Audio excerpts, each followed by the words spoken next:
Visual Studio Talk Show.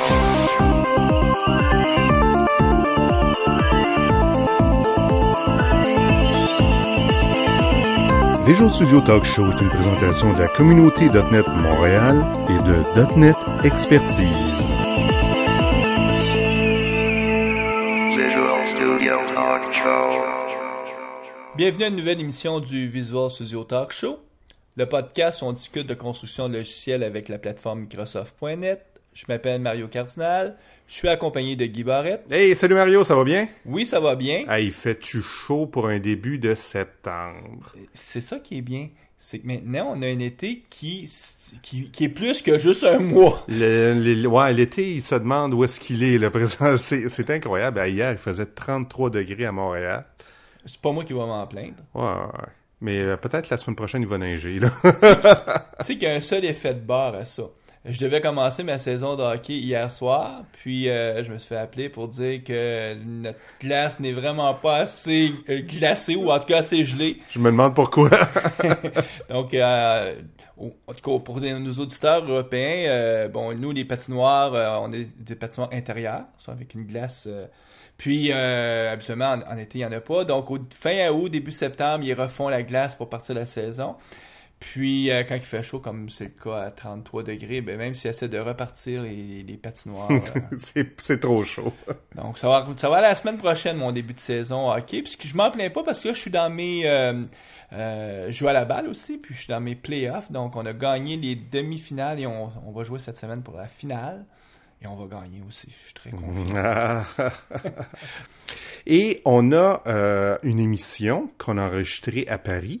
Ben oui, c'est pour ça qu'on est chez toi, Guy, qu'on est en train de faire l'introduction, sans avoir un invité. C'est qu'on va présenter une émission qu'on a enregistrée il y a un mois et demi. Au mois de juin, à Paris, dans le cadre de l'université du SI. On a eu la chance de rencontrer Fabrice Marguerie, Mm-hmm.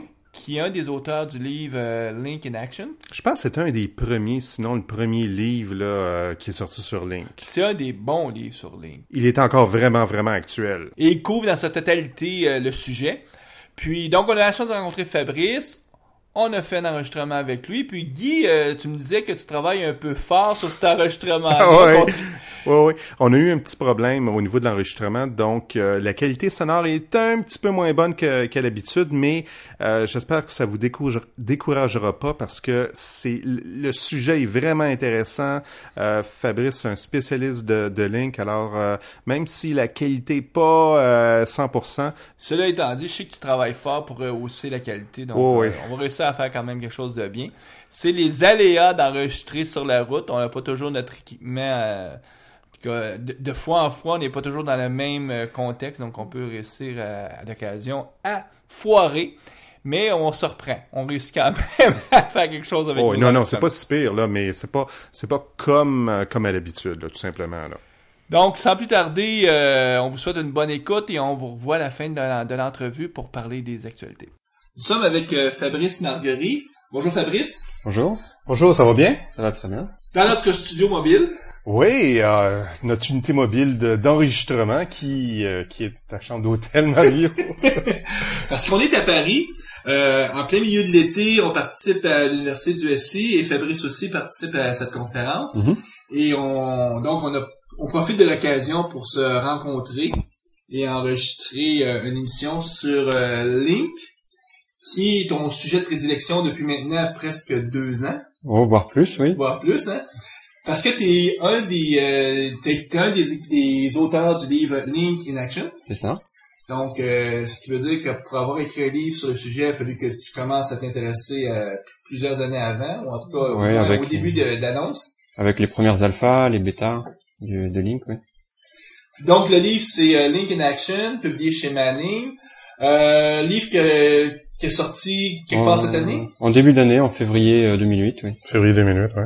Livre que tu as lu, Guy? Oui, en fait, moi, j'ai commencé un projet au début de l'année et puis je voulais inclure Link dans l'architecture du projet.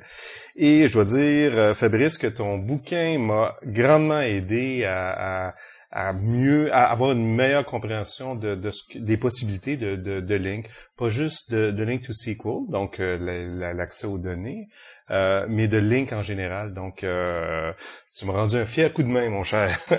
J'en suis fort aise.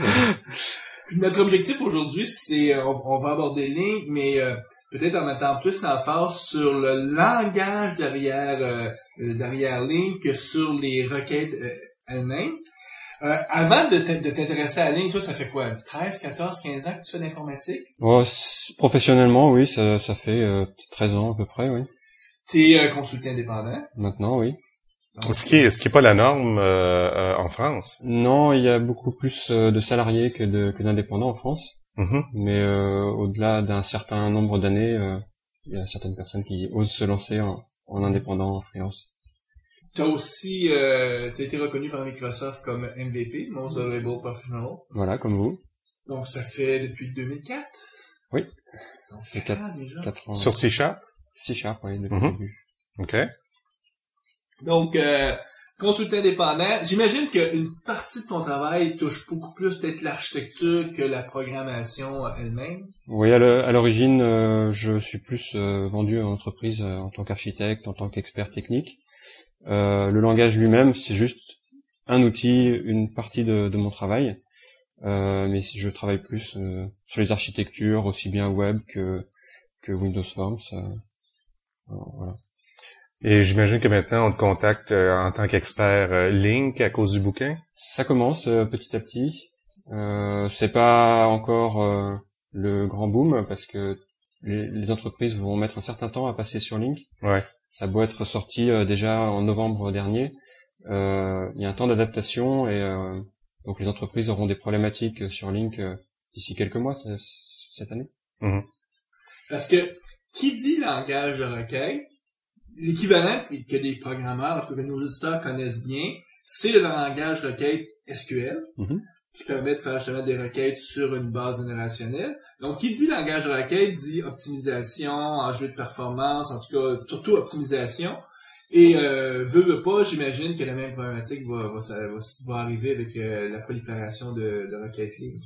Oui, hein, et puis au-delà de ça, il y a une problématique au niveau des architectures.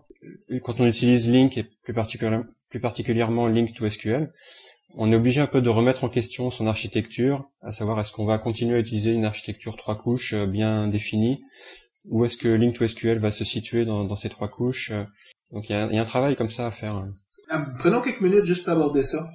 C'est-tu parce que c'est techniquement aujourd'hui impossible d'encapsuler toute Link dans une couche d'accès de données qui serait totalement indépendante, par exemple notre couche de domaine métier, de notre couche présentation? Ben en fait, c'est faisable. On peut continuer à vraiment séparer comme ça, mais il y a quelques petites subtilités à utiliser. Et puis il faut faire un choix en fait au départ si on veut vraiment tirer parti de Link à 100%, c'est-à-dire l'utiliser dans toutes les couches, quitte à perdre la séparation des responsabilités et à revenir un peu plus vers du code spaghetti.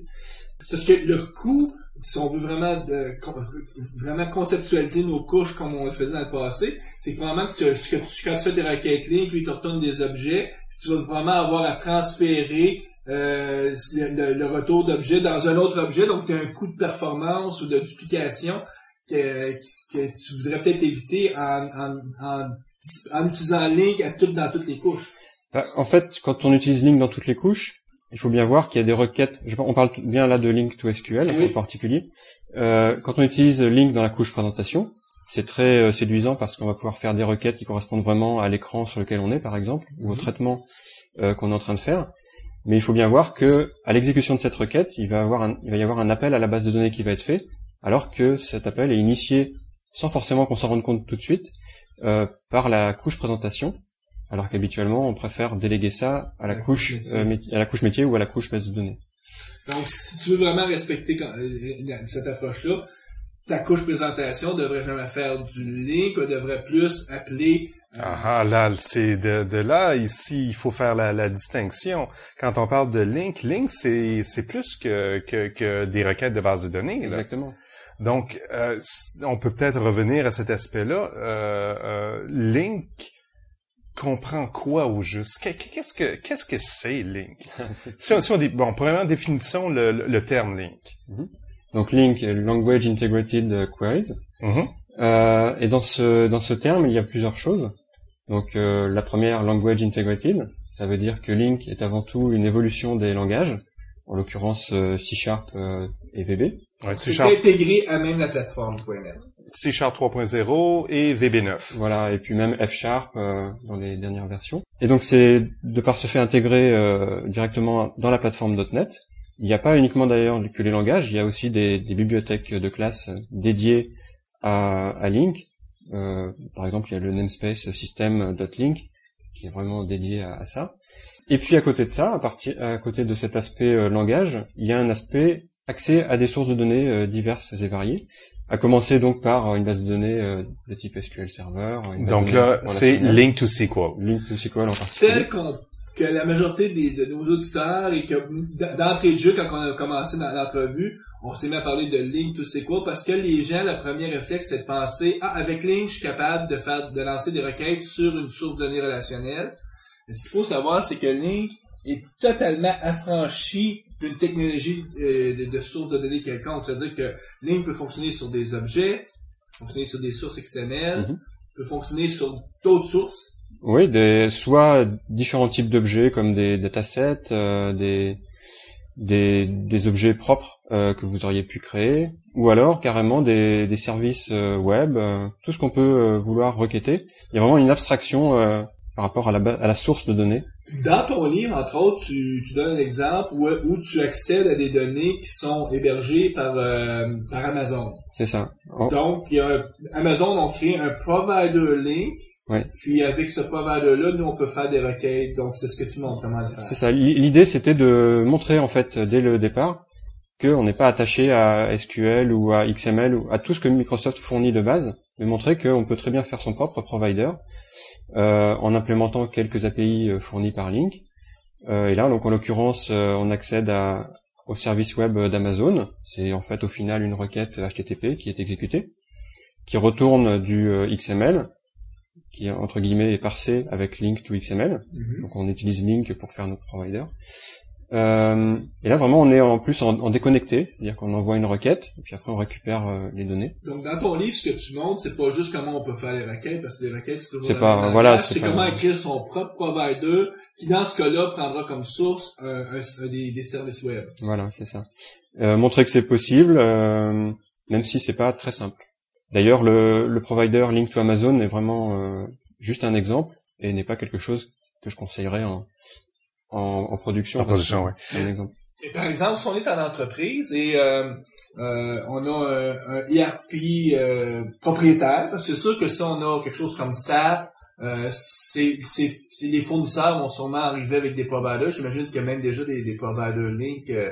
S'ils sont pas déjà publics, ils doivent être dans la moulinette. C'est ça, oui. Aujourd'hui, c'est plus les providers qu'on peut voir sont faits par des développeurs externes aux entreprises, mais on peut, comme tu le dis, imaginer assez rapidement que les entreprises proposent ça dans leurs API publiques, proposent un provider Link pour que les développeurs puissent attaquer un logiciel, un système. Mais si on a un ERP qui est, mettons, propriétaire dans notre organisation, il n'y a rien qui nous empêche de se faire son propre provider. À ce moment-là, on pourra programmer avec la syntaxe Link et finalement se créer une couche d'abstraction face à à ces sources de données-là qui sont externes. Ouais, en fait, quand on fournit une API Link, on met à disposition quelque chose qui est aussi simple que les autres types de requêtes Link. Et donc, quand on sait faire du Link, on sait peut-être plus facilement utiliser cette nouvelle API. Si on y allait au plus simple, c'est-à-dire Link to Objects. Donc, on peut interroger des collections d'objets ou des listes d'objets via Link. Donc, tout à l'heure, on mentionnait peut-être dans la partie présentation, on pouvait faire des requêtes Link to SQL pour accéder à la base de données, mais ce qu'on peut faire aussi, sans nécessairement prendre cette approche-là, c'est qu'on peut interroger des collections d'objets ou des listes d'objets en mémoire. C'est l'approche que j'ai choisie dans Link in Action. On commence par présenter Link avec des objets. Alors, on a une première étape où on présente les langages, mais ensuite on passe tout de suite à Link to Objects. On montre l'essentiel de Link, et après uniquement on arrive sur Link to SQL pour bien montrer que Link to SQL n'est pas l'unique possibilité avec link. Et par contre, ce qu'il faut peut-être préciser aussi maintenant, c'est que il y a quand même deux grosses branches dans la famille link. Mhm. Il y en a d'un côté toutes les requêtes en mémoire, donc comme tu l'as dit, link to object. Link to XML aussi fait partie de cette catégorie, parce qu'on va travailler avec des objets en mémoire. Et de l'autre côté, on a link to SQL, link to entities, pour attaquer ADO.NET Entity Framework, ou même link to Amazon. Enfin, cette deuxième partie va traduire ce qu'on va écrire sous forme de requête link en requête dans un autre langage. D'accord. Je prends un exemple pour bien vous faire comprendre. Avec link to SQL, on écrit une requête link, et au final, la requête link va être traduite en requête SQL. D'accord. Donc, c'est intéressant là, ce que tu es en train de dire. Donc, link, soit qu'il va travailler en mémoire avec des objets, ou soit qu'il va vouloir retraduire ça dans un autre langage, un langage spécialisé pour la source de données. C'est ça. Mais ça veut dire que quand on bâtit notre requête link, il faut qu'il la stocke quelque part dans une structure quelconque. Exactement. Donc ça, c'est le travail du compilateur qui va convertir la requête link dans ce qu'on appelle un arbre d'expression. Et cet arbre d'expression, qui est une forme d'AST, un arbre de syntaxe. Donc, pour nos auditeurs qui seraient familiers avec tout ce qui est parsing, écrire un compilateur, Voilà. essentiellement, on n'a pas réinventé la roue du côté de l'équipe C-Sharp, en tout cas l'équipe qui était derrière nous, et on regardait le problème, puis on dit, oh, ça ressemble beaucoup à ce qu'on fait quand on construit un compilateur, donc on a repris la même approche, c'est-à-dire avoir un arbre d'expression qui est essentiellement un arbre Qui décrit la requête, en Tout à fait. fait. Et après, le travail du développeur qui va réaliser un provider link, ça va être d'analyser cet arbre d'expression et le traduire dans son propre langage comme SQL ou autre.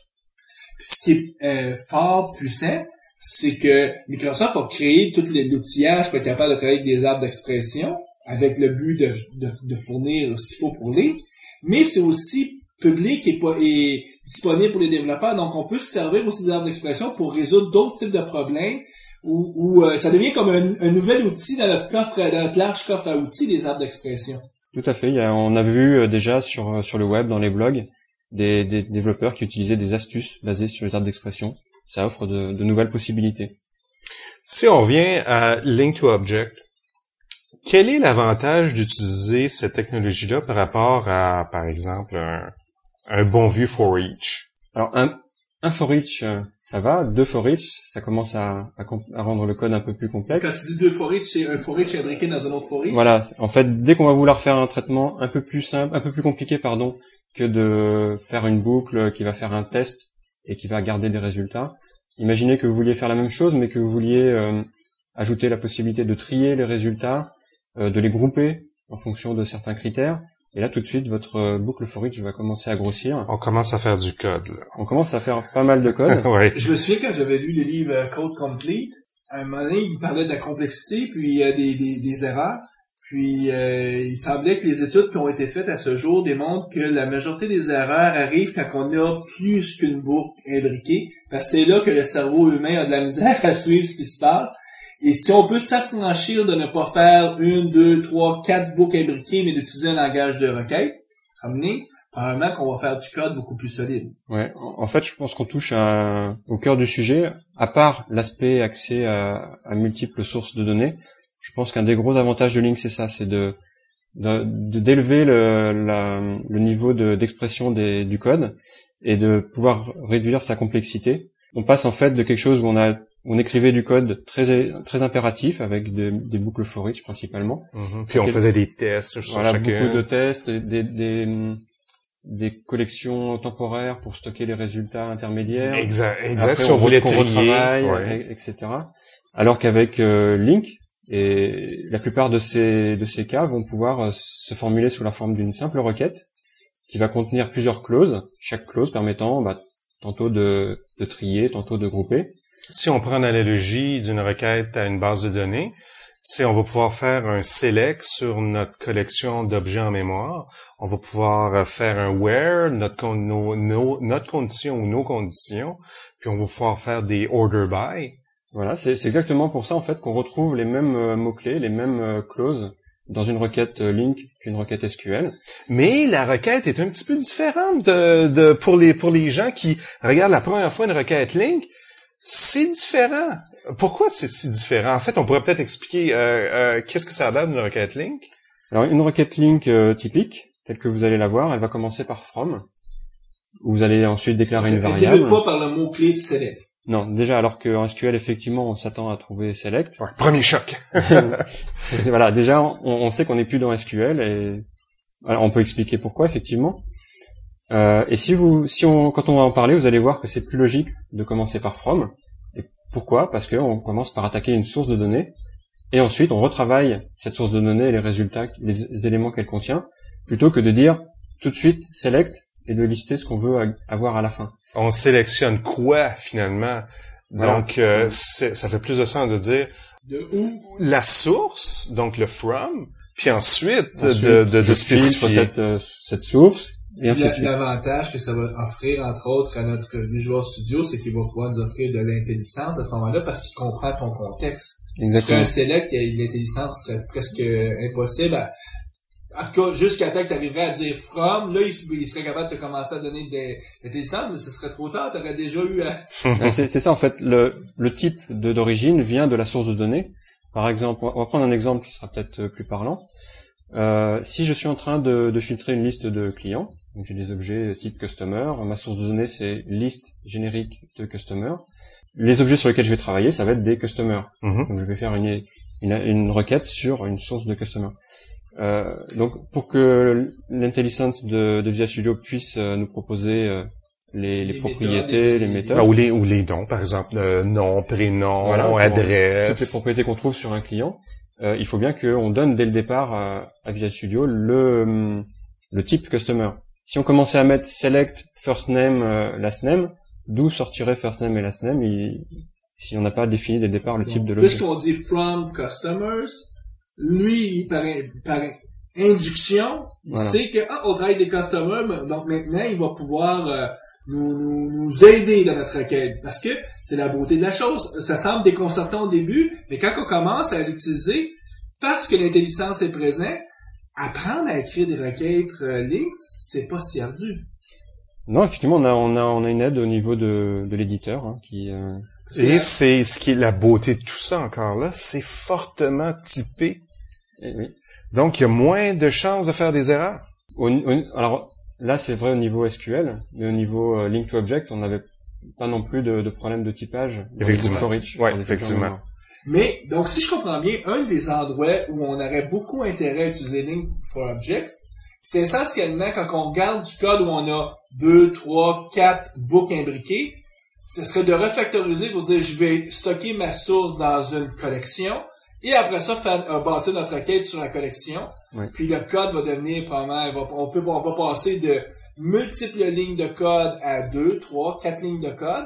Et à ce moment-là, puis du code séquentiel, facile à évaluer. En fait, ouais, c'est ça, c'est un très bon point, tu l'as mentionné tout à l'heure, Fabrice. Le code va être beaucoup plus lisible, beaucoup plus simple à comprendre aussi. Il va exprimer clairement ce qu'on veut faire. Voilà, si on regarde du code impératif du type C# 2, avant de comprendre l'intention de départ, on va devoir, quelqu'un qui découvre le code va devoir regarder chaque ligne, essayer de comprendre ce qui se passe, sauf évidemment si on a ajouté un commentaire avant.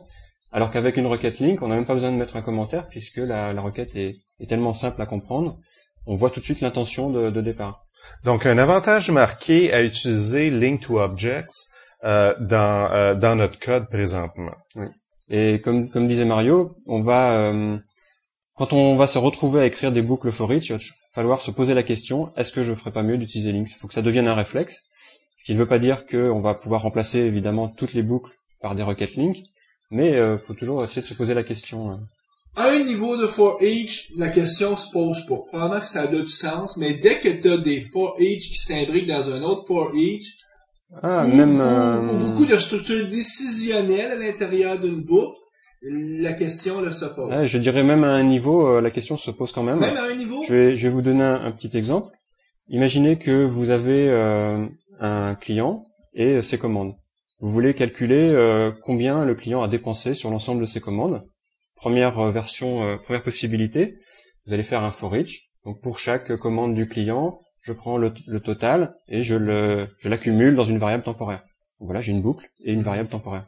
Comment est-ce qu'on fait ça avec Link? On fait mon client.commande .sum, l'opérateur sum, entre parenthèses, mes lignes, total. Et là, automatiquement, en une seule ligne, Wow. en une seule ligne, Qui exprime clairement Voilà. l'intention. on la lit, on comprend, je veux faire la somme du montant de chaque point. Et on peut aussi manipuler des objets, c'est-à-dire avoir une source, par exemple une collection de clients, une collection d'objets commandes, créer une requête et de créer, en fait, de retourner un autre type qui est complètement différent. Peut-être que la règle pourrait être, à quelque part, dès qu'on sent le besoin qu'il faut se mettre un commentaire pour vraiment exprimer notre intention, parce que le code n'exprime pas clairement. Il faut se poser la question, mais si ça touche une requête, en tout cas, qu'il y a une recherche quelconque, Link peut venir à la rescousse pour réduire la complexité. On peut dire ça, ouais. Dès que l'intention commence à être diluée dans le code. Est-ce que tu as besoin de 15, 20 lignes de code, Voilà. ou même 4-5 lignes, comme dans l'exemple que tu nous donnais? Ouais.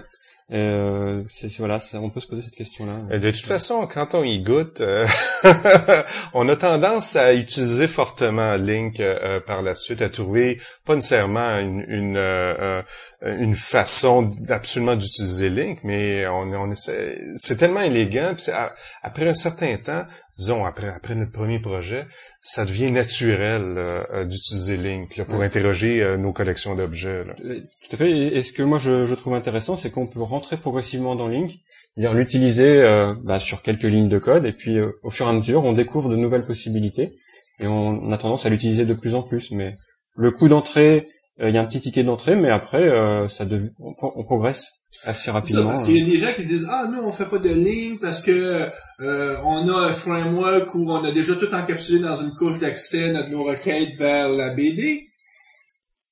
OK, on s'entend. Peut-être pour chercher dans votre BD, vous n'utiliserez pas Link, mais rien qui vous empêcherait d'utiliser Link pour optimiser votre code qui travaille avec des objets. Voilà, exactement. Là, dans les derniers exemples qu'on a pris, on n'a pas parlé de base de données, on a travaillé sur des objets plutôt en mémoire.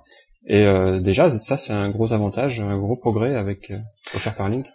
Là, on a parlé de la syntaxe Link en tant que telle, donc le fameux from, donc qui est inversé par rapport au transact SQL où on est habitué. Mais il y a aussi d'autres choses qui est un peu curieux, un peu désarçonnant. Ça s'appelle les expressions lambda. Je sais pas si tu pourrais nous en parler un petit peu. Alors, effectivement, qu'est-ce qu'une expression lambda? On va en trouver assez rapidement quand on va utiliser Link. On peut même les trouver sans Link, puisque ça fait partie de C#3 et de VB9. C'est un prérequis pour utiliser Link, mais c'est pas. On peut très bien l'utiliser sans Link. Alors une expression lambda, c'est quelque chose qui va permettre, encore une fois, de simplifier le code. Si on regarde en général les nouveautés apportées par C#3 et VB9, il n'y a pas de gros changements, il n'y a pas de changement au niveau de la machine virtuelle, de toute façon, au niveau de la CLR. C'est juste des artifices, des nouveautés au niveau des compilateurs qui permettent de faire des raccourcis sur l'écriture du code. Les gens de Microsoft appellent souvent ça du sucre syntaxique. Voilà, en français, si on traduit, ça donne sucre syntaxique. Assistez aux rencontres de la communauté .NET Montréal afin de parfaire vos connaissances des technologies.net et afin de faire du réseautage. Pour l'agenda des rencontres, veuillez consulter le www.netmontreal.com. .NET Expertise est un réseau de consultants indépendants et experts dans les technologies Microsoft.net. N'hésitez pas de consulter un de nos experts en visitant le www.net-expertise.com. Mais là, Fabrice, moi, si je comprends bien où tu veux nous amener, c'est que quand on construit une requête Link, veut pas, on n'a pas le choix à un moment donné d'avoir un certain bloc qui est une condition.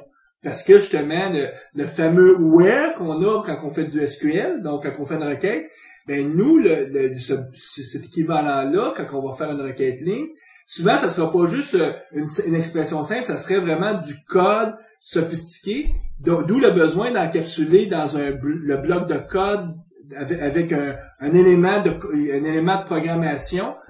Puis Microsoft a résolu ça en créant les fameuses les expressions lambda que Microsoft a repris, c'est pas Microsoft qui a inventé le concept. Non, tout à fait. Mais qui trouve bien son utilité dans Link. Donc effectivement, comme tu le disais, sur une condition where, on a besoin à un moment donné d'indiquer sur quel champ, sur quelle propriété on va faire cette condition, sur quoi on va faire le test. Autre exemple, tout à l'heure on parlait de la somme des montants de commandes. Quand on utilise l'opérateur sum, SUM, hein, qui prend des paramètres, on a besoin de passer en paramètre le champ, encore une fois la propriété qu'on va utiliser pour faire la somme.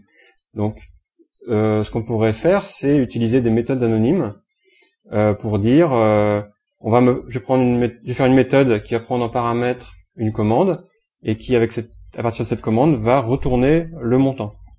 Simplement écrire ça en C#, c'est un peu compliqué parce que ça veut dire écrire delegate entre parenthèses order o fermer la parenthèse accolade ouvrante return o.amount point virgule, accolade fermante, etc. Donc, oui, c'est pas très élégant. Mais ça nous oblige à se faire un delegate qui est une façon d'encapsuler un bloc de code. Ouais. Parce que dans la plateforme.net, le citoyen première classe, c'est la classe, et avoir juste pour déclarer une méthode, la façon qui existait jusqu'à Net 2.0, c'était un delegate. Ouais.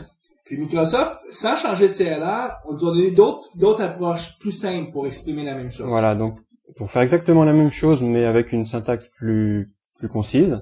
Plus déclarative. Voilà, plus déclarative et plus élégante. Microsoft donc a introduit ce qu'on appelle les expressions lambda, et au lieu de mettre delegate, paramètres, etc., on va simplement mettre un nom de paramètre. Donc comme tout à l'heure j'avais O. On va le faire suivre d'une flèche. Alors flèche, c'est égal supérieur. Je sais pas s'il y a un terme sur...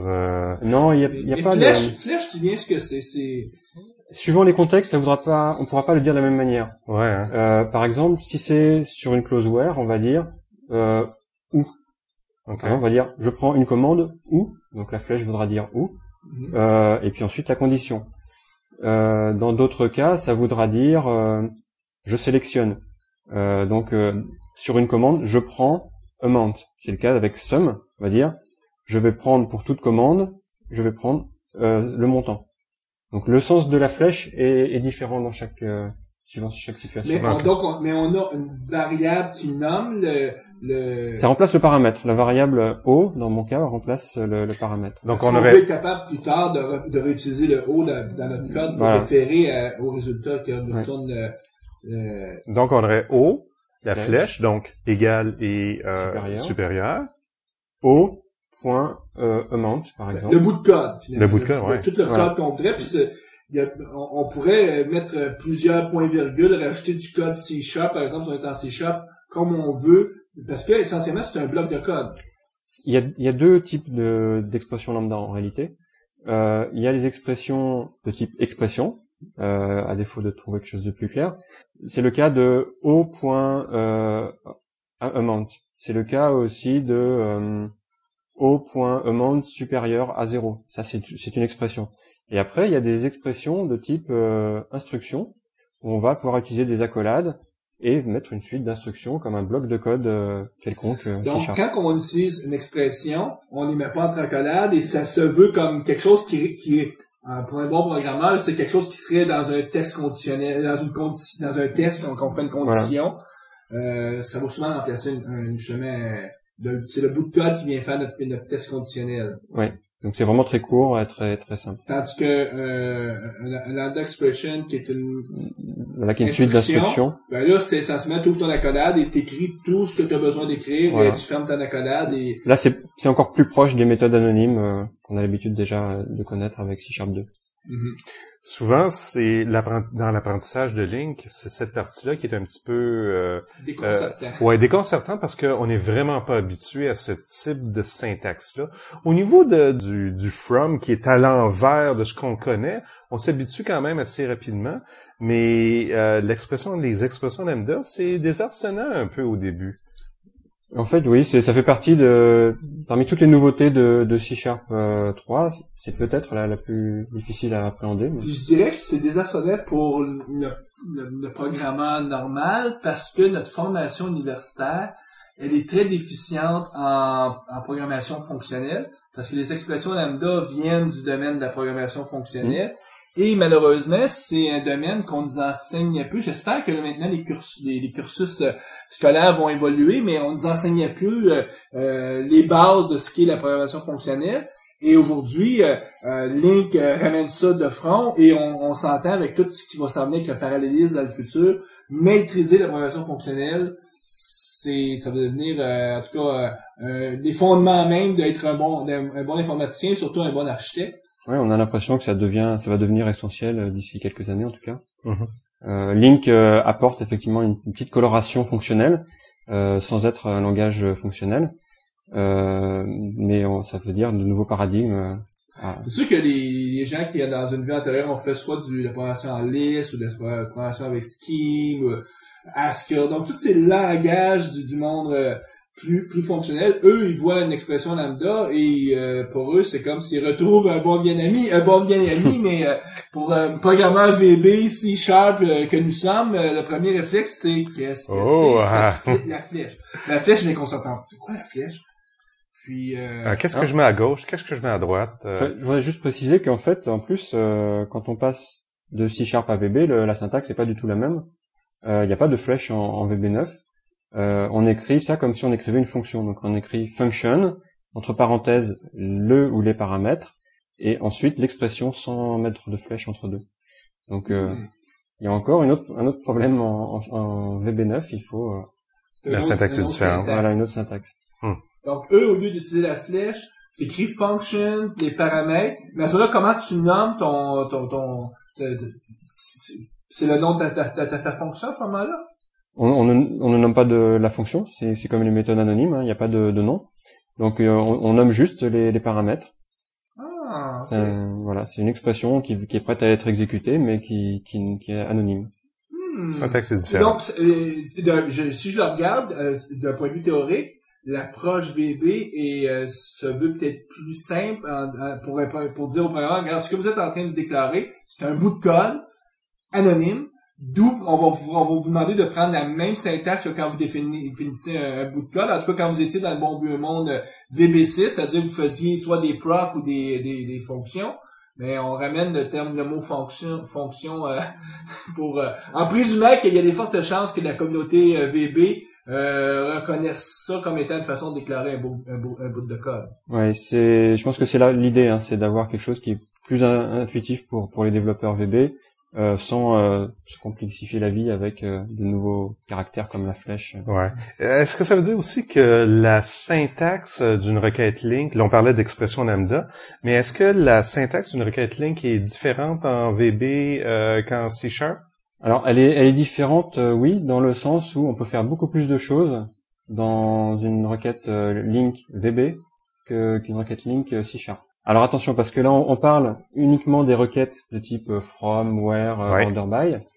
En C#, on est limité à justement from, where, order by, group by, join et select, je crois. C'est à peu près tout. En VB, on peut faire beaucoup plus de choses. On peut faire tout ça, plus introduire d'autres clauses supportées par Link, mais pas par le compilateur C#. Juste pour ma connaissance personnelle, comment on ferait, par exemple, en C# pour dire qu'on a plus qu'un paramètre? C'est sûr qu'en VB, c'est facile, c'est function, puis on écrit tous les paramètres. On nomme les paramètres. Là, Mario, c'est au niveau des expressions lambda. Là. Oui, OK, parfait. Je reviens sur l'expression lambda. Je le ferais comment? Je substitue, mettons, O, virgule, A, virgule, B, virgule, pour ça, je mets ma flèche. C'est presque ça, sauf que les paramètres, tu les mettrais entre parenthèses. Ah, ok. Donc, on va prendre 3 cas. On va prendre le cas d'une expression lambda avec un paramètre. On met notre paramètre, donc par exemple O ou order suivi de la flèche. Si on a 2 paramètres, on va mettre ouvrez la parenthèse, premier paramètre, virgule, deuxième paramètre, fermez la parenthèse suivi de la flèche. Et si on a 0 paramètre, on ouvre une parenthèse, on la ferme tout de suite et on met la flèche. Voilà comment on fait pour mettre... Donc la seule raccourci, c'est si tu as un seul paramètre, tu peux voilà. mettre ou pas mettre la parenthèse. C'est ça. Ok. Autre chose, là, ce qu'il faut bien préciser, c'est qu'on ne donne pas le type des paramètres. Donc, parce qu'il va les induire. Hein? Voilà, ils sont inférés par le compilateur. Donc là, justement, ça fait moins de travail pour le développeur. Mais il y a quand même la possibilité de mettre explicitement le type. Si pour certaines raisons, j'ai besoin de dire que mon paramètre est un int, je mettrai int i suivi de la flèche. On peut aussi faire ça. Ou supposons que j'avais un paramètre que je vais déclarer comme une interface. Voilà. Un type abstrait, puis moi je voudrais dire, là, je vais travailler avec, pas par exemple une interface vers un client, mais une implémentation concrète d'un client, mais là, je vais lui dire le type express que je m'attends d'utiliser. C'est ça. Entre autres, pour avoir l'intelligence. Ouais. Il y a peut-être des auditeurs qui ont regardé un peu rapidement Link, puis dans la syntaxe, ont peut-être vu des requêtes qui retournaient un type qui s'appelle var, V-A-R. Ah. Qu'est-ce que c'est ce var-là? Est-ce que c'est le bon vieux variant qu'on avait en VB6? Le variant que tous les architectes ont Pas juste les architectes, les développeurs, à un moment donné, sont aperçus que... Il y a des rétros. Ouais. Est-ce que c'est le bon vieux variant qu'on connaît en VB6? Il y a des mauvaises langues qui disaient que le dataset sur la plateforme .NET était la transposition du variant de VB6, parce que le dataset, on sait que surtout le dataset non typé, on pouvait mettre un peu n'importe quoi dedans. Ouais. Ça, je bifurque, mais revenons sur le Sur var. le fameux var. Je trouve que c'est une bonne question. Mais en fait, ça fait partie des questions récurrentes. À chaque fois qu'il y a une nouvelle version de C# et même de VB, on a toujours des questions qui arrivent. Est-ce qu'on perd pas quelque chose? Est-ce qu'on va vraiment toujours avoir la vérification des types? Est-ce que c'est vraiment un typé ou est-ce que c'est un var, un variant? Et on va tout de suite répondre en disant non. C'est vraiment typé. C# et même dans sa version 3 est resté fortement typé. Donc quand j'écris par exemple var i égale 2. Parce que ce qu'il faut dire pour nos auditeurs qui sont peut-être moins familiers, quand on utilise le keyword var, on n'a pas besoin de donner de type. On fait juste donner le nom de notre variable. Donc par i par exemple. Voilà. Au lieu d'écrire int i égale 2, point virgule, je peux très bien écrire var i égale 2, point virgule. On se doute bien qu'il y a une différence. Hein. Si on n'écrit pas la même chose, il y a forcément une différence. Mais la différence est uniquement au niveau du compilateur.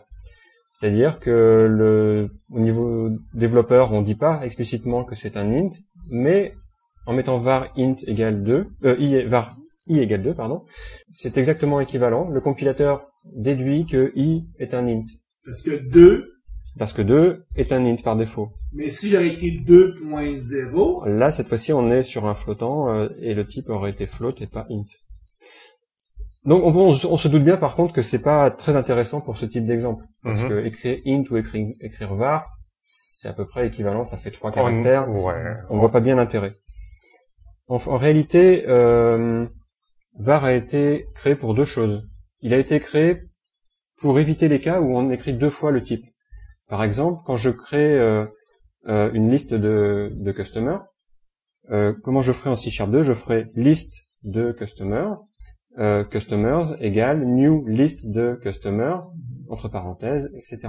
Là, c'est en particulier Anders Hellsberg, l'architecte du langage C#, qui voulait éliminer ce problème et donc a introduit la possibilité de mettre le type une seule fois. En fait, normalement, c'est ça, on spécifie deux fois le type. Oui, une fois pour la déclaration de la variable et une fois pour l'instanciation. Alors, pourquoi le faire deux fois? Ça, c'est vrai si on a la bonne pratique de toujours déclarer et initialiser nos variables au même moment. Oui, ça correspond uniquement à ce cas-là. Parce que si on fait juste la déclaration, là, il n'y a pas de int. Il faut vraiment avoir comme pratique, qui est une bonne pratique qu'on devrait tous faire, toujours initialiser et déclarer dans la même séquence dans notre code.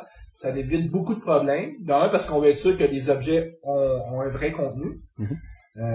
Pour moi, pour avoir fait beaucoup de C++ il y a très longtemps, c'était comme une des premières pratiques qu'on apprenait, c'est tu initialises en même temps que tu déclares, que ça soit juste les initialiser à nul, mais initialise-les au moins pour que tu sois en contrôle de qu'est-ce qu'il y a dans la variable. Mais maintenant, les compilateurs ou même ReSharper, tout ça, on est outillés, ils nous préviennent quand on n'assigne pas correctement une variable. Je suis d'accord avec toi, on a eu beaucoup d'évolutions depuis plusieurs années. Voilà. Donc, revenons au var.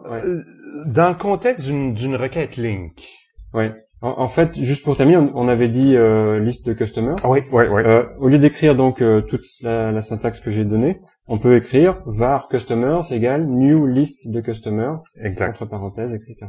Donc c'est déjà plus léger et ça fait exactement la même chose. Ça, c'était la première utilité du mot-clé var. La deuxième, c'est plus dans le contexte de link. Je pense que c'est là où tu voulais en venir. Et c'est en combinaison avec une autre nouveauté de C#3 qu'on va l'utiliser, ce sera avec les types anonymes. Les types anonymes. Voilà, on Qu'est-ce- en a pas encore parlé. Qu'est-ce qu'un type anonyme? Et ça fait justement encore c'est une des grosses questions aussi que les développeurs se posent quand ils découvrent C# 3, c'est qu'est-ce que c'est que cette syntaxe? Est-ce que à nouveau je perds pas le type? Alors on va expliquer à quoi ça ressemble déjà avant de détailler. Quand vous allez voir quelque chose qui est écrit new accolade ouvrante x égale 1, y égale 2 accolade fermante, vous voyez bien que c'est une nouvelle syntaxe, et cette syntaxe s'appelle un type anonyme. Et qu'est-ce qui se passe? C'est qu'il y a effectivement une classe, un type, qui est créé par le compilateur, et qui est, comme son nom l'indique, anonyme. Il n'y a pas de type, de nom, pardon. Le développeur n'a pas spécifié Voilà. un nom pour ce type-là. Et puis surtout, on n'a pas créé une classe explicitement à part entière. Parce que nous, comme développeurs, on sait qu'on n'aura pas besoin de référencer à nouveau cette classe-là. Donc, pourquoi la nommer? On veut pas utiliser un objet du domaine, par exemple. Un objet qui fait partie de notre domaine applicatif. On veut créer quelque chose qui est temporaire, qu'on va jeter rapidement. Ouais, donc là, si on revient dans le contexte de Link, typiquement, si je travaille sur toujours Customer ou Orders, je peux vouloir sélectionner uniquement une sous-partie de ces objets. Par exemple, sur une liste de clients où je vais prendre tous ceux qui habitent à Paris, je vais peut-être vouloir garder uniquement le Cust ID ou le nom du client, mais pas toutes les autres propriétés de ce client. Donc plutôt que de retourner un objet de type Customer, je pourrais décider de retourner un nouveau type, donc new, accolade, Cust ID égale customer.id, virgule, customer.name. Donc, le développeur ne spécifie pas un type, donc ne crée pas une classe. Le compilateur, qu'est-ce qu'il fait, lui? En fait, il va créer une classe. C'est là toute la subtilité, c'est que, une fois encore, on n'a pas introduit de réelles nouveautés au niveau de la CLR. On a bien en arrière-plan une classe qui existe, et contrairement à ce que j'ai dit tout à l'heure, elle a un nom. Simplement, c'est un nom qu'en tant que développeur, on ne verra jamais. Si on prend Reflector, par exemple, on va tout de suite voir qu'il y a un nom. Mais une fois encore, c'est le compilateur qui travaille pour nous, va créer une classe, va l'instancier, va remplir les propriétés avec ce qu'on donne. Juste pour nos auditeurs qui sont peut-être peu familiers, Reflector, c'est un outil, si vous tapez Google Reflector, vous allez trouver, c'est un outil qui vous permet d'explorer le contenu des assemblies. Le langage intermédiaire. Le fameux langage intermédiaire. On peut à ce moment-là découvrir quels sont les noms. Voilà, on peut décompiler, revoir du code IL, mais sous la forme de C#.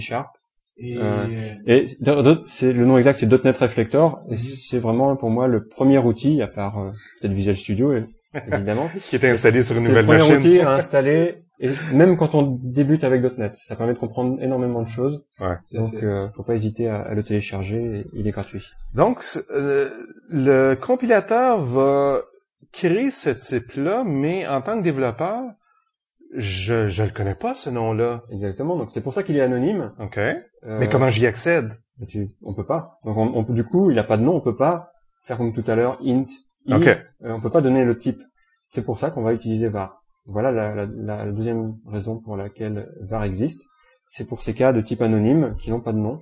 Il faut bien les stocker dans des variables, et qu'on va déclarer avec var, ma variable égale le type anonyme. Et par la suite, j'accède à cet objet-là de quelle façon? Disons que j'ai une requête link, var q est égal à ma requête link.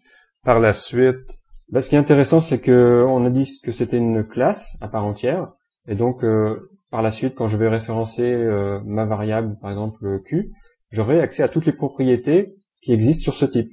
Donc tout à l'heure, je parlais de Cust ID, de Customer Name. Quand je ferai, peut-être pas Q, parce que Q va retourner une énumération, mais quand j'accéderai à un des éléments retournés par la requête, je pourrai faire ma variable, point, et j'aurai Cust ID qui sera proposé et Customer Name. Donc on a encore une fois et le typage fort et l'aide avec IntelliSense. Et une élégance dans le langage de requête qui fait qu'on est presque on est vraiment dans un mode déclaratif. On déclare ce qu'on veut et ce n'est pas nous les programmeurs qui devons donner la recette sur comment aller chercher comme finalement on fait aujourd'hui avec SQL. Voilà. On déclare qu'on veut sélectionner tel champ dans telle source et pouf, les données reviennent. Donc comment ça s'est fait? On sait qu'en arrière, la BD, elle travaille avec des arbres binaires, des index, différentes choses. Quand on est en ligne, c'est la même chose. On déclare ce qu'on veut et comment ça se fait en arrière, c'est plus le problème. Ouais, puis on va utiliser les types anonymes dans le cas où on veut des résultats fortement typés, mais ces résultats-là ou ce nouveau type-là est jetable dans le sens où une fois que le code est exécuté, j'ai pas à y référencer par la suite. Donc, je voudrais pas passer ces types-là d'une couche applicative à l'autre. Et puis surtout, tu ne peux pas le faire. Parce qu'on les connaît pas. Quelle serait la valeur, le type de retour de ta méthode, par exemple? On n'a pas d'idée. On peut pas utiliser var à cet endroit-là, donc c'est vraiment local. Okay. Mais un des autres avantages de var, enfin surtout des types anonymes, c'est dans le cas de link to SQL. Donc là, tu reparlais, Mario, de SQL. Donc si on fait une petite parenthèse sur link to SQL, on peut avoir besoin de vouloir écrire une requête link qui ne va pas faire un select étoile. D'ailleurs, link to SQL ne génère jamais de select étoile. C'est pas performant. C'est pas performant, mais on veut pas non plus avoir forcément toutes les propriétés, tous les champs de la table qui soient retournés. On peut souhaiter qu'il y ait uniquement, comme je disais, cust ID, customer name, et c'est ce qu'on va pouvoir faire avec un type anonyme. Donc au lieu de faire select customer qui retournerait tous les champs, on va pouvoir faire select new et lister derrière uniquement les champs qu'on veut récupérer. Et là, quand le moteur Link2SQL va générer sa requête SQL, il ne va inclure dans la clause select de la requête que les deux champs concernés. Est-ce que il y a des auditeurs qui peuvent peut-être se demander, est-ce qu'il y a des problèmes de performance? Ce nouveau type-là, est-ce qu'il est créé au runtime? À quel moment il est créé? Depuis le début, on parle bien du compilateur, donc tout est créé à la compilation. À la compilation. La classe est créée à la compilation. Tout le code qui correspond à ce qu'on veut faire est préparé par le compilateur, sauf la génération de requêtes SQL dans le cas de Link2SQL. Parce que ce qu'il faut comprendre, la seule partie qui va être exécutée à l'exécution, c'est très drôle, exécuter à l'exécution, mais c'est comme tu as dit, il y a deux façons de faire du link, soit directement avec les objets en mémoire, ou en travaillant avec un arbre d'expression. Ouais. C'est clair que l'arbre d'expression, lui, il va être exécuté à l'exécution. C'est ce qu'on veut parce que la force de ça, c'est que plutôt que à toutes les fois que je définis ma requête qui envoie les requêtes, il va tout garder ça dans un arbre et il va optimiser pour envoyer une seule requête à la fin le plus tard possible. Parce que plus on attend, plus on va pouvoir envoyer la requête la plus optimale et la plus optimisée pour tirer parti de notre source de données. Ouais. Alors justement, ce qu'on peut souligner, c'est que toujours dans le cadre de Link2SQL, par rapport à faire du SQL, on gagne sur plusieurs points. On gagne sur la vérification que la requête est bien correcte. Le compilateur va travailler pour nous, faire des vérifications, ce qui n'est pas le cas quand on envoie une requête SQL écrite à la main. Il se peut qu'on ait fait une erreur dedans. C'est uniquement quand la requête va être exécutée par le serveur SQL qu'on va savoir si on avait bon ou pas. Quand on a mis en production, il est un peu tard pour corriger. Donc c'est très bien d'avoir un support au niveau de la compilation grâce à Link. Maintenant, ça ne veut pas dire que tout va être vérifié à la compilation. Comme tu disais Mario, l'arbre d'expression, lui, va être interprété à l'exécution.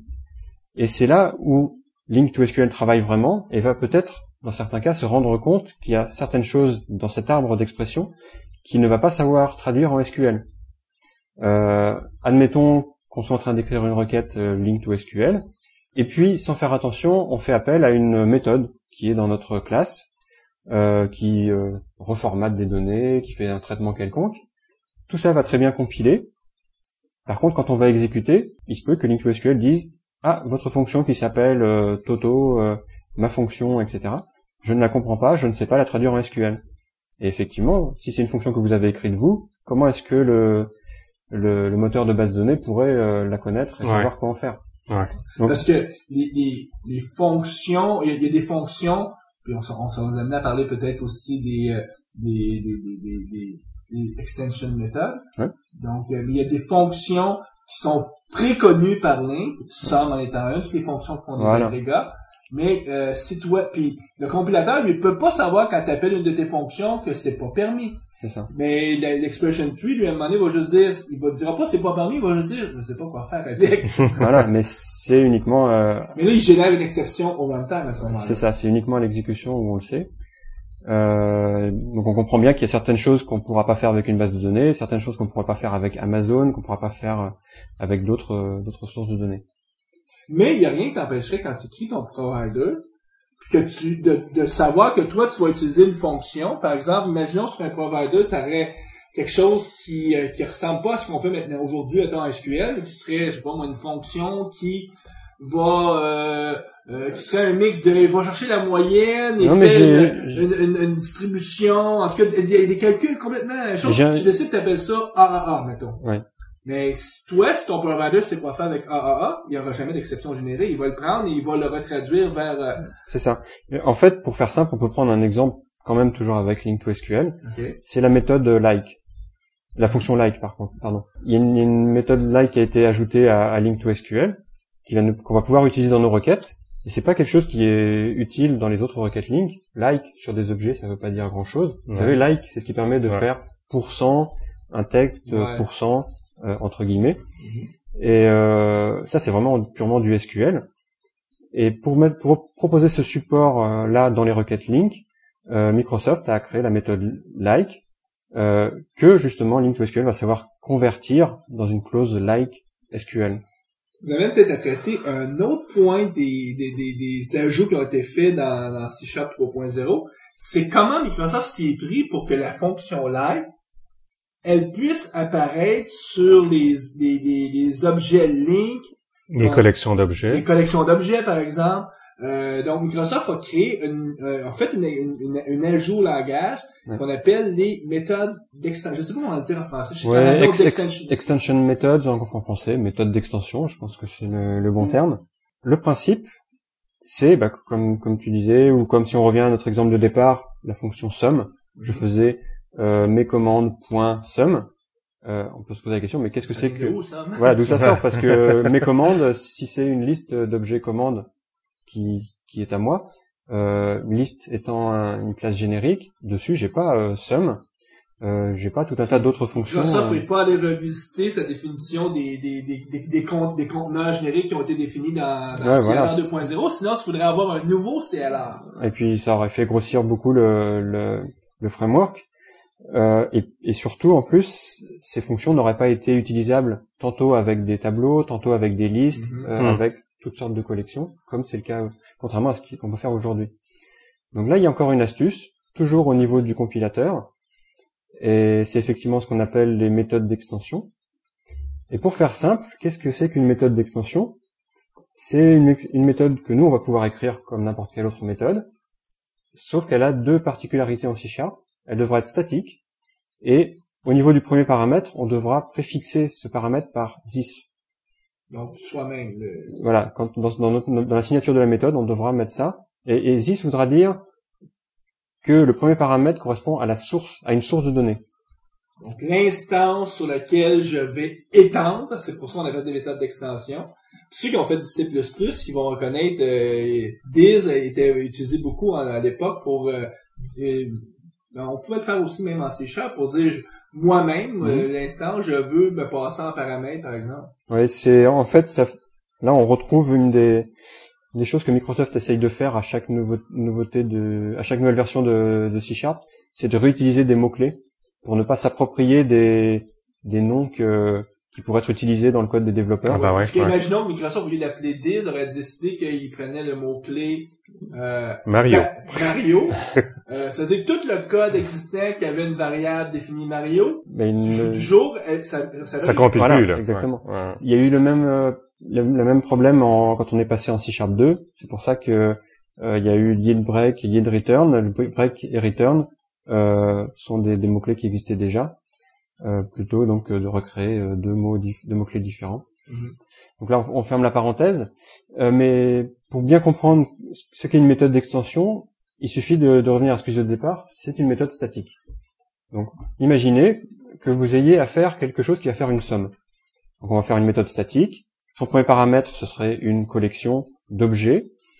et elle retournerait un int par exemple ou un float, et dedans vous mettez votre code qui fait le traitement. Parce que le premier paramètre étant 10, ça te dit c'est de la collection. Ah, là je parlais sans is. Ah, C'est ok. une méthode statique classique. OK. On n'aurait pas mis is, on aurait mis en premier paramètre une collection, Mhm. et ça aurait pu être d'ailleurs le seul paramètre. Comment est-ce qu'on l'utilise maintenant, cette méthode statique? Bon, ben, on mettrait le nom de la classe, point le nom de la méthode, donc sum, entre parenthèses, ma collection. Mhm. Maintenant, si je veux faire la somme de somme, et rappeler en récursif et en cascade différentes méthodes statiques comme ça, je vais devoir mettre entre plein de parenthèses des appels, et on va pas cette écriture ne va pas traduire l'ordre dans lequel les traitements sont exécutés. Si j'écris maclass.sum entre parenthèses maclass.sum entre parenthèses, quel est le premier sum qui va être Celui qui exécuté? est le plus au milieu, mais pas le premier au bas. Exactement. Donc quand on lit, Confusion. voilà, quand on lit, on n'a pas l'ordre d'exécution qui saute aux yeux. OK. Donc on tombe, on veut que Erreur potentielle. SBET, qui est le Alerte, penseur dans ouais. le langage C#, il veut que son langage soit le tour le plus descriptif et le plus logique. Il y a une cohérence qui est depuis le début en C#, qui est, tu pars de la droite et tu vas vers la gauche. Tu pars De à la gauche, gauche, De tu gauche à la vois. droite, excusez-moi. Mais en tout cas, il y a cette cohérence-là, quelle que soit la façon de le dire. Je pense que tous nos éditeurs ont compris ce que je voulais dire, parce que vous m'avez repris assez vite. Je confirme que le mouvement de la main était bon. Simplement, C'est l'exécution qui est... Mais on se cachera pas qu'on est en train d'expliquer des concepts assez ardus à expliquer juste avec des mots. Ouais. Et, moi j'aime bien les représenter visuellement. mhm. Et vous allez voir en fait, plutôt que d'écrire somme, entre parenthèses somme, etc., les méthodes d'extension permettent d'écrire les appels dans l'ordre où ils s'exécutent. Et visuellement, ça va se traduire, moi je le traduis par un pipeline, où j'ai fait un dessin dans Link in Action qui montre une factory, une usine en français, ou une fabrique, où en entrée on a une source de données, et puis elle passe par différentes étapes. Donc le premier somme, le deuxième somme, éventuellement un where, etc. Et à la sortie, on a notre résultat. Donc visuellement, c'est facile à représenter, mais par oral, c'est un peu plus Parce dur. que là, c'est ça. Donc là, nous, maintenant, on va faire point somme, point somme, point somme, point somme, point somme. Voilà, Et le premier somme est vraiment celui qui, originalement, se serait trouvé imbriqué totalement au milieu, mais là, l'ordre est bon. Ouais. c'est ça. Avec les... Simplement en mettant le mot-clé this, on peut utiliser cette méthode d'une autre manière. Donc, les méthodes d'extension, c'est un artifice que Microsoft ont trouvé pour venir rajouter des méthodes à des classes existantes sans avoir à ouvrir le code des classes existantes. Des classes du framework, là. Entre autres, des classes framework. Mais on peut le faire aussi dans notre propre code. Oui. Donc là, on prenait l'exemple de Sum qui est fourni de base par Microsoft. Juste une petite Il parenthèse. fournit, si tu fais link... Ah oui, il faut importer le namespace avec using system.link. Ouais. Parce que si tu fais pas ça, tes Ah. classes de base, ta liste, Elles elle a pas de somme. sont basiques. Elles sont. Parce que de toute façon, on voulait pas briser, parce que ça aurait pu être possible si on avait pas fait ça, de briser du code existant, qui, ben, eux autres, ils s'étaient créé une méthode somme, donc on aurait eu un name clashing. Mhm. Donc, la façon pour Microsoft de protéger ça, c'est si tu fais pas la clause using, Ça ne change rien. ton comportement est comme avant. C'est ça. Et en fait, donc le sum qui est fourni par Microsoft dans system.link travaille son paramètre est de type IEnumerable de T. C'est-à-dire que c'est une méthode générique, mais qui travaille sur une énumération. Et l'intérêt de ça, c'est que on va pouvoir passer comme paramètre, on va pouvoir utiliser cette méthode sum avec tout ce qui implémente cette interface IEnumerable de T, à savoir des tableaux, des listes, des dictionnaires, etc. Donc, tous nos fameux conteneurs, si Toutes je nos l'appelle collections, comme ça, voilà. les collections qu'on utilise à la pelletée, parce que c'est fourni avec le framework. Dès qu'on rajoute ce using-là, on a maintenant des nouveaux comportements possibles, comme par exemple faire des sommes, ce qui n'était pas le cas avant. Voilà. Et pour recoller à vraiment avec Link, on va aller plus loin que sum. Il est important de dire qu'on a des fonctions qui s'appellent where, qui s'appellent order by, qui s'appellent select. Et là, je pense que vous commencez à avoir le rapprochement avec nos requêtes de départ. Donc là, si je te suis bien, là, le from du début, quand je fais l'enquête ligne, ça, c'est vraiment un mot-clé du langage Voilà, ça c'est un mot-clé du langage C#. C'est un mot-clé du langage C#. Mais derrière, en arrière-plan, ce qui est utilisé, ce sont des méthodes d'extension. Donc, ils ont créé une méthode d'extension qui s'appelle .from. From, non, il n'y a pas from en fait, puisque c'est juste le from sert à déclarer la collection source. OK. Mais Donc ça, c'est un vrai mot-clé. voilà, il y a un Mais vrai toutes les autres, toutes après, les autres ont c'est des méthodes d'extension. Voilà. Donc, au lieu d'écrire from customer in customers where customer.city equals etc. Je peux écrire customers.where, où where est une méthode, entre parenthèses une expression lambda, fermez la parenthèse, point order by, fermez la parenthèse, point select. C'est une autre façon en fait d'écrire les requêtes. Order by, il n'y a rien qui m'empêche aussi de mettre une expression lambda. Voilà, toujours. Dedans, parce que c'est toujours un paramètre terminé. C'est ça. Et dans certains cas, ça permet de faire une requête, par exemple, link, qu'on aurait fait traditionnellement, je dis traditionnellement, le from, tout ça, qui peut tenir peut-être sur 2 ou 3 lignes, là, si on la formate comme il faut. Mais on pourrait faire cette même requête-là de la façon que tu viens de décrire, sur une seule ligne. C'est ça. Et donc des fois c'est plus agréable à lire, ça dépend, c'est aussi des fois, une préférence. Et dans certains cas c'est requis par contre. OK. Il y a certains. Alors, on parlait de méthodes d'extension. On appelle ça aussi des opérateurs dans le cadre de link. Donc la méthode d'extension where, la méthode d'extension order by et la méthode d'extension select. On appelle ça des opérateurs de... On s'entend que les where, les order by, le comportement qu'on a l'habitude de voir avec des langages de requête comme SQL, c'est ce même type de comportement-là que Microsoft essaie de nous fournir. Voilà. Mais il y a d'autres opérateurs. Donc ceux-là, on a vu, on peut les retrouver sous forme de mots-clés. From, select, where. Mais il y a certains opérateurs qui ne sont pas supportés directement par le langage C#. Sum en est Voilà, sum en est un. Il n'y a pas de mots-clés équivalent. Average, probablement. Je sais pas s'il existe. Ça existe. Il y a aussi take, skip, like, mais qui est uniquement pour la partie SQL, etc., etc. Il y a en fait 51 opérateurs en tout.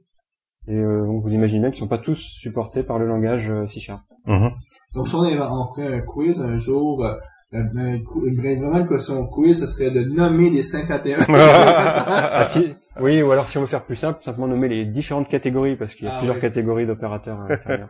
Donc si on récapitule, Fabrice, ce qui est important de comprendre avec Link, c'est qu'il y a 2 grandes catégories de requêtes Link. Il y a des requêtes qui vont se faire en mémoire.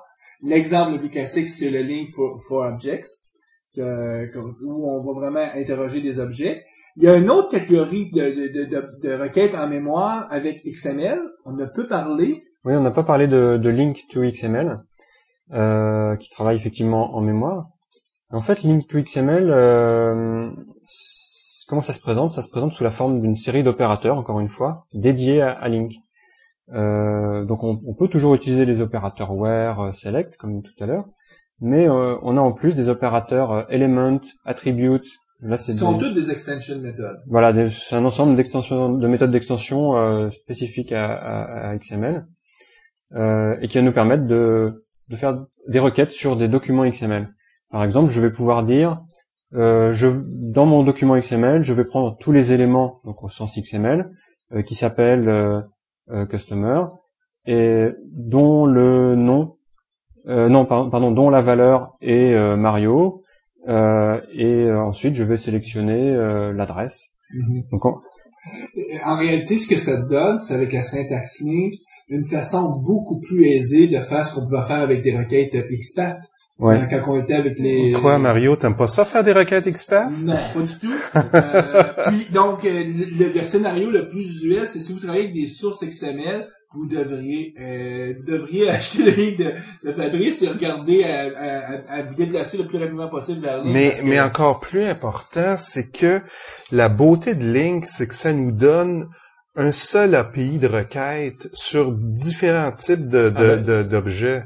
Avec donc, une nuance. Oui, toujours avec les fameuses méthodes d'extension qu'on a achetées. Oui, toujours avec une nuance, mais on part toujours de la même base.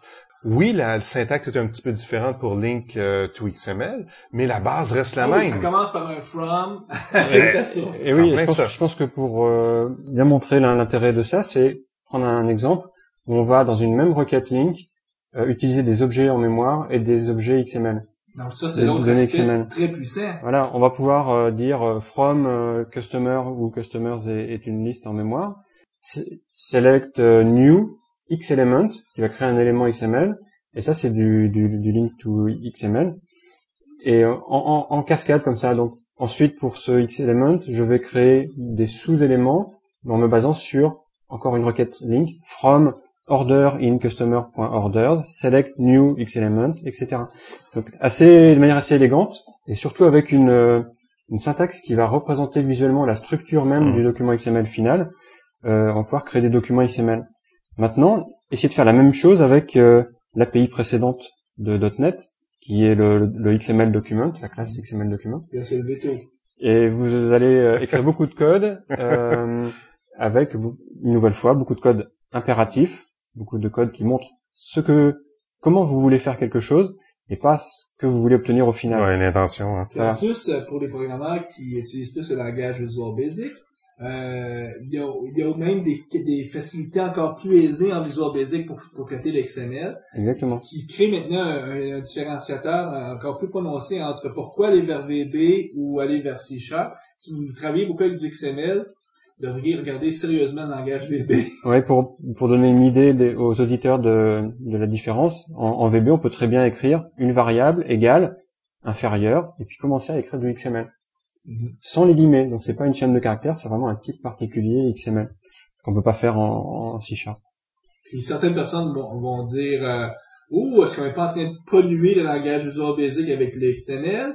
D'autres personnes vont dire moi je suis pratico-pratique, donc je considère pas que tu pollues mon langage, je considère que tu me donnes les outils que j'ai besoin pour générer mon XML le plus rapidement possible et le plus simplement possible.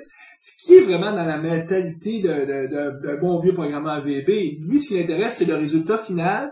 La pureté du langage, ça, c'est des questions plus philosophiques, puis actuellement, il s'en préoccupe moins dans la mesure où est-ce que lui, on lui a simplifié la tâche de faire son travail. Voilà, je pense que c'est pour ça qu'il y a une différence entre les deux langages et que ce genre de choses n'est pas supporté par C#. Les créateurs de C# ont été un peu plus conservateurs et ont préféré mettre moins de choses dans le langage. C'est clair que les gens C# par définition sont un petit peu plus conservateurs. Ouais, ça nous empêche pas de faire une classe en VB. Si on a beaucoup d'XML à faire, même si on est un développeur C#, on pourrait faire du code qui manipule fortement des données XML en VB. D'ailleurs, ça justifie de plus en plus d'être un programmeur polyglotte. On ne devrait pas maîtriser un seul langage. On devrait en maîtriser 2 minimum, puis même 3, c'est-à-dire VB, C# et jeter un coup d'œil du côté F#, parce que... et puis il y a, quand on est, même en restant dans la sphère Microsoft, il y a beaucoup de langages qui sont apparus dernièrement, surtout avec tout ce qui est sur la DLR, que ce soit du Python, Ruby, etc. On a de quoi faire. De quoi se tenir éveillé pour plusieurs soirées. Donc, d'un côté, on a ce qui se passe en mémoire. De l'autre côté, on a ce qui est encapsulé dans un arbre d'expression et qui va être à l'exécution interprété et remâché dans le langage propriétaire de notre source. Ce qui nécessite habituellement un provider. Oui. C'est ça. Donc, l'exemple qu'on a parlé depuis le début, c'est Link to SQL.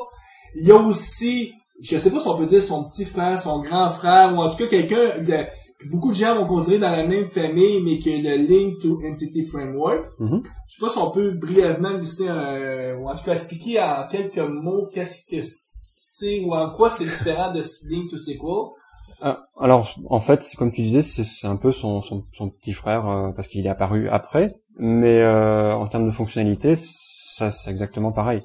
La différence, c'est que Link to Entities, c'est son petit nom, va permettre d'attaquer Entity Framework. Et Entity Framework, c'est une autre solution de mapping fournie par Microsoft, mais qui est un peu plus riche que Link to SQL parce que on va pouvoir attaquer Oracle, Sybase, n'importe quelle base et pas uniquement SQL Server. On va pouvoir utiliser on va avoir plus de possibilités au niveau du mapping. Alors que... Mais ça présume que tu vas avoir utilisé les outils d'Entity Framework pour faire un modèle logique par-dessus un modèle de base de données physique.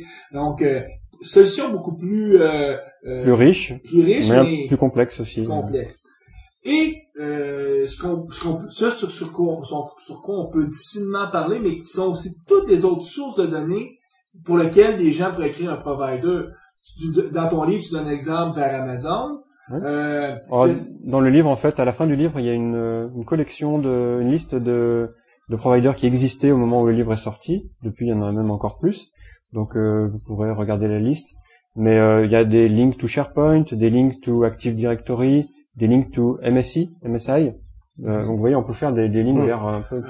Je sais, nous, on va présenter cette émission-là dans quelques semaines. On en a rencontré aussi un autre MVP français qui a écrit un provider pour WCL, qui est le Work Item Query Language, donc le langage de requête qui existe pour dans Team System pour interroger ces systèmes de travail, ces éléments de travail.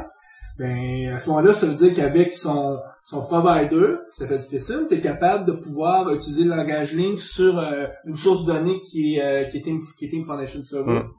Donc on va en voir apparaître de plus en plus parce que je pense qu'à long terme, les fournisseurs de sources de données vont peut-être sentir le besoin de fournir un provider Link par défaut parce que la demande va être là ou la pression des clients va être là. En fait, à l'utilisation, je pense que les développeurs vont prendre le goût. C'est intéressant comme syntaxe. Ça facilite le code dans bien des cas. En fait, ça rend le code beaucoup plus simple, beaucoup plus facile à lire, à débugger, je pense. De sorte que je pense que la demande va venir de la base. Là, puis si t'as pas un provider Link, éventuellement, ben on va peut-être aller vers une autre solution. Que dans le monde Microsoft, on s'entend. On verra ce qui arrivera du côté dans le monde Java ou sur les autres plateformes, parce qu'il n'y a rien d'équivalent à Link, en tout cas. Pas réellement, non. Il y a eu quelques essais, quelques études. Mais, comme on sait, les gens se regardent par-dessus l'épaule, donc je serais pas surpris que d'ici quelques années, quelque chose de peu semblable va apparaître, parce que c'est trop un gros potentiel, un langage de requête intégré à même la plateforme. En terminant, est-ce que tu aurais des blogs, un livre forcément, ton livre, ça serait le livre et puis son site. On a créé un site associé au livre, donc on va mettre les deux liens sur la page. Est-ce que tu as d'autres blogs que tu voudrais recommander? Je vais vous recommander le blog d'un des auteurs, Jim Mooley. Donc son blog s'appelle ThinkLink, donc T-H-I-N-Q. Ouais. Penser Link, voilà, mais avec deux Q. C'est un jeu de mots. Et puis un autre qui s'appelle Hooked on Link, qui est créé par Troy McGuinness, qui a créé un wiki en fait sur Link assez tôt quand Link est apparu. Donc vous trouverez toutes sortes d'informations pour vous aider à démarrer. Donc on va mettre les liens. Écoute, nous on te remercie encore. Mais merci bien, Fabrice. Ça a été une très bonne introduction à tout ce qui est Link. Surtout au niveau du langage, démystifier un petit peu là, les éléments qui composent Link. Souvent, les gens, quand ils nous rencontrent, ils disent « Trouvez-vous que c'est beaucoup d'ouvrages, faire un podcast, nous, c'est toutes les 2 semaines. » Puis, moi, ma rétribution, parce que c'est sûr qu'on fait pas ça, on fait pas d'argent avec ça, mais ma rétribution, c'est que j'apprends toujours quelque chose de nouveau. Et aujourd'hui, avec ton aide, j'ai appris encore quelque chose de nouveau, donc je vais me coucher moins... en tout cas, plus connaisseur ce soir. Eh oui, une autre fois. Et c'est ce qui est le plaisir de la chose. On espère que toi aussi dans l'expérience, peut-être que, je sais pas si, mais en tout cas, qu'au moins tu as apprécié l'expérience. C'était une première et c'était très intéressant. Effectivement. Alors, merci encore, Fabrice. Merci à vous.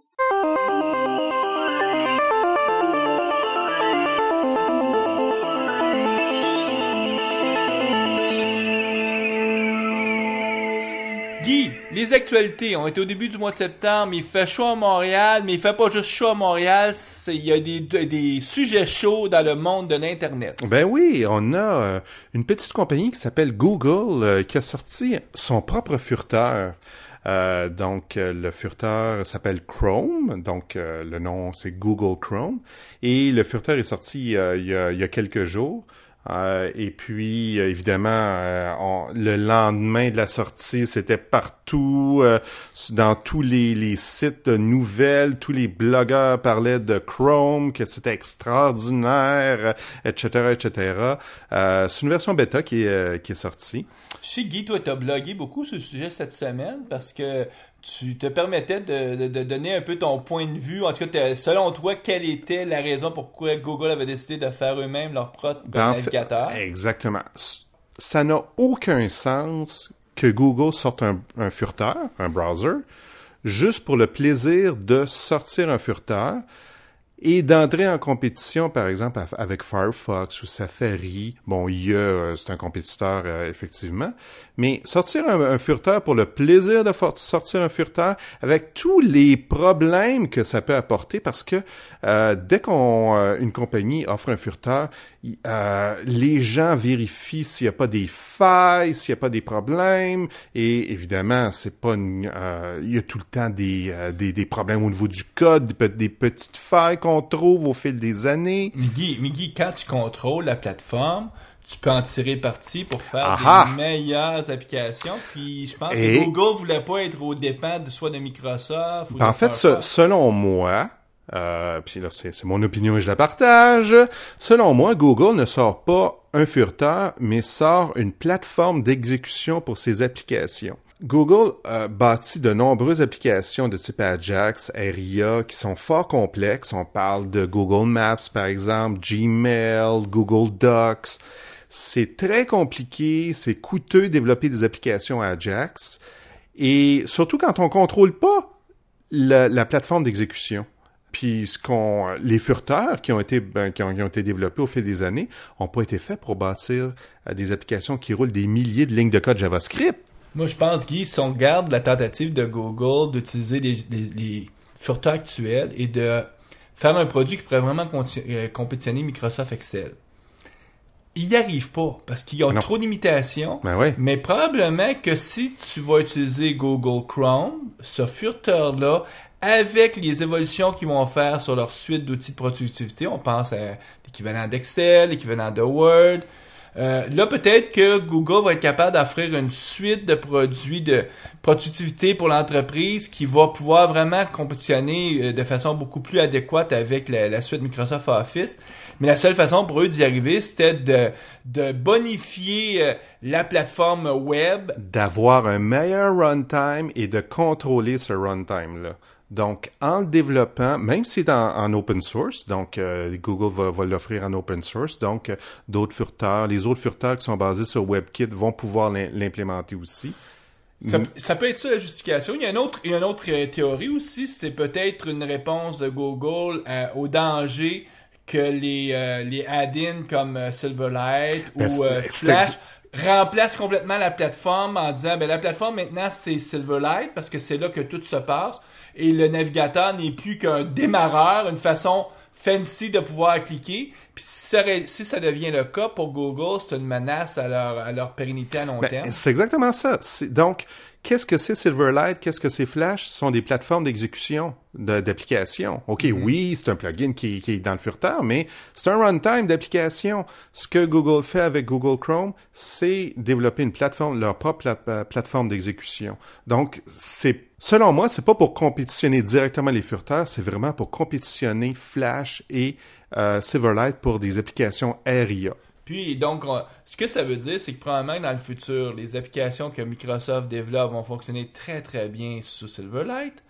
Ce que Google fait, les Gmail de ce monde, l'équivalent d'Excel, ces choses-là vont fonctionner très, très bien sur Chrome. Puis, à tous les fois que tu vas changer de plateforme, tu vas tomber sur une autre plateforme, mais là, tu vas avoir un comportement de base, comme on a aujourd'hui dans un navigateur classique. Il va peut-être avoir une version light, une version légère qui va fonctionner sur IE éventuellement de Gmail, puis une version bonifiée là, qui a plein de bells and whistles là, qui va fonctionner sur Google Chrome. Mais ça, seul l'avenir va nous dire. Moi, ce qui m'a surpris si on parle de Google, c'est le fait qu'ils fêtaient leur 10e anniversaire. Et je lisais une analyse de où était Microsoft 10 ans après leur début et où est Google en fait de chiffre d'affaires, de revenus, d'impact. C'est pas du tout comparable. À l'époque, quand Microsoft avait 10 ans, c'était encore la vieille époque DOS. Windows démarrait, mais n'avait pas pris son ampleur. Le chiffre d'affaires de Microsoft était à 224 millions à cette époque-là. 10 ans plus tard, le chiffre d'affaires de Google est 14 milliards. On n'est pas du tout dans les mêmes ordres de grandeur. En tout cas, à court terme, l'impact de Google semble beaucoup plus majeur que l'impact de Microsoft. C'est sûr que Microsoft a 30 ans et est un gros joueur mais c'est pas... omniprésent. Ouais, Donc on verra où sera Google quand ils auront 30 ans eux aussi. Ouais, mais Google, c'est une compagnie qui vend de la pub, puis Microsoft, c'est une compagnie qui vend du software. À la base, c'est deux modèles d'affaires qui sont différents. Peut-être que Google va changer leur vision pour dire qu'eux vont te vendre une plateforme pour offrir de la pub, un peu comme Amazon offre une plateforme pour du commerce électronique. Mais en tout cas, j'espère qu'ils mettront pas une licence d'utilisation comme ils ont mis dans la... Ça, c'est une erreur. C'est incroyable. La licence d'utilisation là avec Google Chrome qui est sortie au début... Elle disait que tous les contenus que tu publiais avec Google Chrome étaient la propriété de Google. Ben, pas la propriété, mais tu donnais une licence non exclusive pour Google fasse ce qu'ils veulent avec tout ça. Donc, tu pouvais rentrer, je sais pas moi, par le furteur, je sais pas, à ta banque, puis ce que ça voulait dire, c'est qu'ils peuvent faire ce qu'ils veulent avec ce que tu rentres. Bon, tu es en train de taper un bouquin avec ton furteur, ça avec Google Chrome, ben il aurait pu le republier directement. Ils ont changé rapidement et ça a pas été long, hein, en 24 heures là le vide bouclier là-dessus là, puis mais j'ai été surpris de la rapidité avec laquelle ils ont changé leur licence. Guy, cette semaine, c'est la rentrée pas juste des classes, mais c'est la rentrée aussi de toutes les émissions de télévision aux États-Unis. On sait que la télévision, même si c'est un média qui est en descente. En déclin, pour utiliser le bon terme. Je m'en allais dire décrépitude, mais c'est peut-être un peu trop fort. Reste qu'il y a encore beaucoup de gens qui regardent la télévision et Microsoft a décidé de faire une série d'annonces publicitaires. En fait, c'est une grande campagne publicitaire pour un peu contrecarrer la campagne PC versus Mac que Apple, qui est très populaire d'Apple. Et on a eu le premier spot publicitaire de 90 secondes qui est hors norme ici en Amérique du Nord. Normalement, on a un 30 secondes, 1 minute rarement.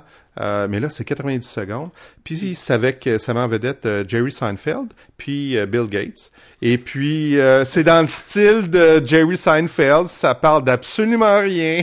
C'est ce que je disais à Guy quand je suis arrivé, je dis voyons, c'est pas cette affaire-là, moi, en tout cas, peut-être que je suis pas, premièrement, je suis pas l'auditoire cible, de un. De deux, j'ai jamais écouté la télévision, donc je suis pas vraiment, tu sais, Seinfeld, je sais c'est qui, parce que je suis quand même pas idiot, mais je peux pas dire que je connais les séries qu'il a fait. Donc, je suis peut-être pas en mesure d'apprécier où est-ce qu'ils s'en vont avec ça. Comme Guy, tu me disais, c'est une série de publicités qui vont... En fait, ce qu'on va voir, là, c'est le déroulement d'une petite histoire au fil à la mesure que la campagne de publicité va se dérouler. Donc ça, c'est Bill Gates va convaincre Seinfeld de lâcher son Apple Mac puis prendre une machine Windows Vista. Ah, ou peut-être de manger un churro, là, je sais pas, là. On verra ce qui arrivera avec ça. Guy, en terminant, on peut peut-être annoncer qu'est-ce qui s'en vient du côté de la communauté.net à Montréal. On a une présentation... Oui, le 17 mercredi. Donc, notez bien, c'est un mercredi. Donc, mercredi le 17 septembre au soir, c'est le groupe d'intérêt Team System et on va parler de Database Pro, donc le fameux produit qui permet de maintenir, de gérer un peu pas nécessairement le contenu, mais la structure de notre base de données, comme si c'était du code source, là, finalement. Tout à fait, donc ça s'adresse pas forcément juste aux DBA, mais non. aux développeurs. Oui. Donc, Christian Côté va nous parler de DB Pro. Puis, la semaine suivante, le 22 septembre, le lundi. Oui, lundi, donc lundi 22 septembre, c'est le groupe d'intérêt SQL et on va voir Maurice Pelchat qui va nous parler d'un kit d'auto-maintenance de SQL Server. Donc, ce kit-là est parfait pour les sociétés, les firmes qui n'ont pas de DBA, mais qui veulent automatiser la maintenance de leur serveur SQL. Maurice a été nominé par SQL Server Magazine et a remporté un prix. Donc, ce magazine-là reconnaît à chaque année des meilleures implémentations, des meilleurs softwares qui ont été développés pour SQL Server, et Maurice a gagné un de ces prix-là. Maurice, c'est quelqu'un de la région Montréal. Oui, absolument. Donc, c'est à voir, ou en tout cas, c'est pas juste à voir, mais il faut se déplacer et venir écouter. C'est en plein ça. Puis, en même temps, ça permet de rencontrer tous les gens de la communauté, ce qui est bien. Donc nous, écoutez, on vous souhaite une bonne programmation. On va vous voir dans 2 semaines où on va rencontrer James Lapalme pour parler du web sémantique. Du web sémantique? Oui, vous allez tout savoir ce que c'est. Donc, Okay. le web 3.0, ou en tout cas le futur du web, encore une fois. Des sujets très à la mode. À la prochaine.